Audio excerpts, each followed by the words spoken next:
தமிழகத்தில் அரசு கலை அறிவியல் கல்லூரிகளில் மாணவர் சேர்க்கைக்கான விண்ணப்ப விநியோகம் இன்று தொடங்கியுள்ளது. இது பற்றி சென்னை வியாசர்பாடி அரசு கலை அறிவியல் கல்லூரியில் உள்ள நமது செய்தியாளர் பிரசாத்திடம் கேட்கலாம். பிரசாத், எந்தெந்த கல்லூரிகளில் விண்ணப்ப விநியோகம் நடைபெறுகிறது? ஆன்லைன் விண்ணப்ப விநியோகம் இந்த ஆண்டும் நடைமுறைக்கு வந்திருக்கிறதா? தமிழகத்தில் 700க்கும் மேற்பட்ட அரசு கலை அறிவியல் கல்லூரிகள் இருக்குது. இதில் அரசினுடைய கட்டுப்பாட்டில் இருக்கக்கூடிய கல்லூரி அப்படின்னு பார்க்கும்போது கல்லூரி கல்வி இயக்குனருடைய கட்டுப்பாட்டில் வரக்கூடிய கல்லூரிகள் 74. இந்த கல்லூரிகளில் இன்றைக்கி தான் இந்த அப்ளிகேஷன் அப்படிங்கிறது இன்னையிலேருந்து விநியோகிக்க ஆரம்பிக்கிறாங்க. அரசு கலை அறிவியல் கல்லூரிகளில் சேருவதற்கான மாணவர்களிடையே எந்த அளவில் ஆர்வம் இருக்குது அப்படிங்கிறத இப்போ கேட்கலாம். வணக்கம்மா, நீங்கள் என்ன படிச்சிருக்கீங்க? இந்த கல்லூரிக்கு விண்ணப்பம் வாங்க வந்திருக்கீங்களே, அதை பற்றி சொல்லுங்கள். நான் +2 முடிச்சிருக்கேன். நான் பிஎஸ்சி மேக்ஸ் படிக்கணும்னு எனக்கு ஆசை. கவர்மெண்ட் காலேஜில் படித்தேன். எனக்கு வேல்யூஸ் சொன்னாங்க, அதனால நான் கவர்மெண்ட் காலேஜில் வந்திருக்கேன். ஃபார்ம் எனக்கு ஈஸியாக கிடச்சிருச்சு, உடனே கிடச்சிருச்சு. ஃபார்ம் எவ்வளவுக்கு விற்கிறாங்க? நீ என்ன கோர்ஸுக்கு அப்ளை பண்ணியிருக்கீங்க? நான் பிஎஸ்சி மேக்ஸ் கோர்ஸ் அப்ளை பண்ணியிருக்கேன். ஃபார்ம் 27 ரூபா தான். All the best. இந்த மாணவர் மட்டுமல்ல, தமிழகம் முழுவதும் இருக்கக்கூடிய அரசு கலை அறிவியல் கல்லூரிகளில் விண்ணப்ப விநியோகம் இன்று தொடங்கியிருக்கு.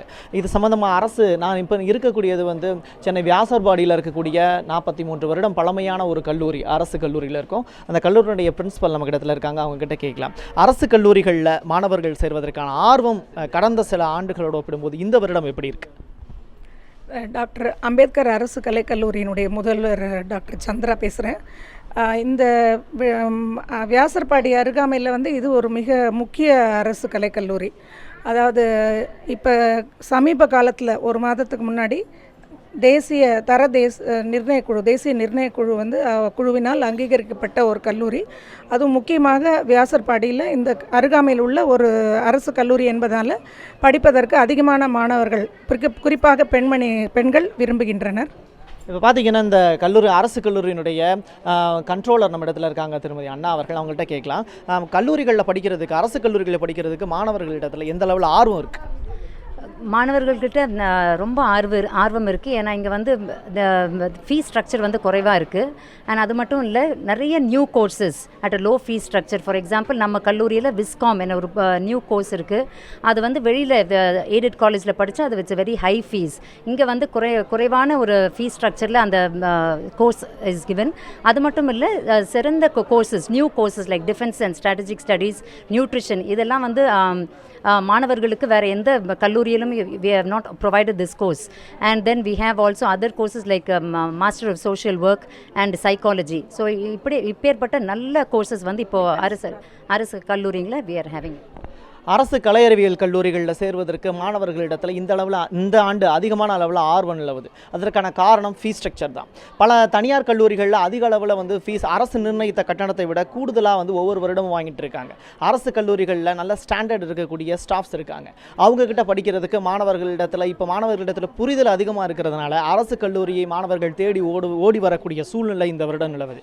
குறிப்பாக பார்த்தீங்கன்னா, மருத்துவ கல்வியில் புதியதொரு நுழைவுத் தேர்வு அப்படிங்கிற ஒரு குழப்பமான ஒரு சூழ்நிலை இன்ன வரைக்கும் நீடிக்குது. அது இன்னும் சரி செய்யப்படலை. இப்படிப்பட்ட நிலைமையில் பொறியியல் கல்லூரிகளில் 540க்கும் மேற்பட்ட பொறியியல் கல்லூரிகள் இருக்கு. அதில் இந்த வருஷம் தான் ஆன்லைன் அப்ளிகேஷன் அப்படிங்கிற ஒரு புதிய விதிமுறை கொண்டு வந்திருக்காங்க. அரசு கலை அறிவியல் கல்லூரிகளில் பொறுத்தளவில் ஒவ்வொரு வருஷமுமே ஆன்லைன் விண்ணப்பம் அப்படிங்கிற ஒரு புதிய நடைமுறையை கொண்டு வரணும் அப்படிங்கிறது கல்லூரி கல்வி இயக்குனரிடத்தில் தொடர்ந்து வைக்கக்கூடிய கோரிக்கையாக இருக்கு. ஆனால் அது இந்த ஆண்டும் செயல்படுத்தப்படலை. பிரசாத், கலை அறிவியல் கல்லூரிகளை பொறுத்த வரைக்கும் எந்த பாடப்பிரிவை மாணவர்கள் அதிகமாக தேர்ந்தெடுக்க ஆசைப்படுறாங்க? திருமதி அண்ணா அவர்கள் சொன்ன மாதிரி நியூட்ரிஷன் ரிலேட்டடாகவும், அதுக்கப்புறம் ஹோம் சயின்ஸ், அதுக்கப்புறம் பிகாம் கோர்ஸ், இந்த மேனேஜ்மெண்ட் சைடில் பிகாம் கோர்ஸ் அப்படிங்கிறது மாணவர்கள் மத்தியில் மிக அதிக அளவில் விண்ணப்பிக்கக்கூடிய சூழ்நிலை நிலவுது. இது தொடர்பாக வந்திருக்கக்கூடிய மாணவர்கள்ட்டே கேட்கலாம், எந்த கோர்ஸ் எடுக்கிறதுக்கு நீங்கள் விரும்புகிறீங்க? BCom general. ஏன் பிகாம் சூஸ் பண்ணுறீங்க? அது எனக்கு பிடிச்சதாக இருந்தது, அதனால நான் செலக்ட் பண்ணேன். அவங்கள மாதிரி +2 படிக்கக்கூடிய மாணவர்கள் பிகாம் தவிர்த்து என்னென்ன மாதிரியான கோர்ஸ்லாம் படிக்கிறதுக்கு விரும்புகிறாங்க உங்கள் ஃப்ரெண்ட்ஸ் சைடில்? எங்கள் ஃப்ரெண்ட்ஸ் சைடில் பார்த்தா இங்கிலீஷ் லிட்ரேச்சர் படிக்க ஆரம்பிச்சப்படுறாங்க. அப்புறம் நிறைய பிஏஎல் படிக்க ஆரம்பிச்சிருக்காங்க. நிறைய படிக்கிறாங்க.